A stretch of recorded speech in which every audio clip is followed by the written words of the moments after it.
ಅಕ್ರಮ gas refilling ದಂಧೆಯ ಪ್ರಕರಣ.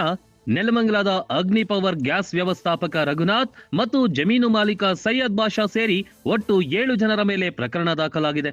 ಕೋಳಿ ಶೆಡ್ನಲ್ಲಿ ಅಕ್ರಮವಾಗಿ ನಡೆಯುತ್ತಿದ್ದ ಗ್ಯಾಸ್ ರೀಫಿಲ್ಲಿಂಗ್ ದಂಧೆಯ ಪ್ರಕರಣದಲ್ಲಿ 7 ಜನ ಆರೋಪಿಗಳ ವಿರುದ್ಧ ಕೊರಟಗೆರೆ ಪೊಲೀಸ್ ಠಾಣೆಯಲ್ಲಿ ಪ್ರಕರಣ ದಾಖಲಾಗಿದೆ.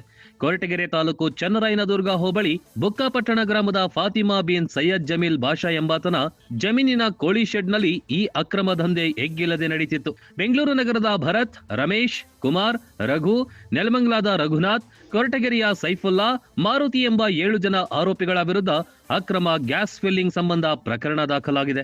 ಇನ್ನು ದಾಳಿಯ ವೇಳೆ 138 gas cylinder, 2 electronic scale, 90 filling pipe, Tata Ace ವಾಹನ, ರೀಫಿಲ್ಲಿಂಗ್ ಮೋಟಾರ್, ದ್ವಿಚಕ್ರ ವಾಹನಗಳನ್ನ ಕೊರಟಗೆರೆ ಪೊಲೀಸರು ವಶಕ್ಕೆ ಪಡೆದಿದ್ರು. ಮಧುಗಿರಿ ಡಿವೈಎಸ್ಪಿ ಮಂಜುನಾಥ, ಕೊರಟಗೆರೆ ಸಿಪಿಐ ಅನಿಲ್ ಮಾರ್ಗದರ್ಶನದಲ್ಲಿ ಪಿಎಸ್ಐ ಚೇತನ್ ಕುಮಾರ್ ನೇತೃತ್ವದ ತಂಡ ಅಕ್ರಮದ ಜಾಡು ಹಿಡಿದು ಇನ್ನುಳಿದ ಆರೋಪಿಗಳ ಪತ್ತೆಗಾಗಿ ಬಲೆ ಬೀಸಿದ್ದಾರೆ.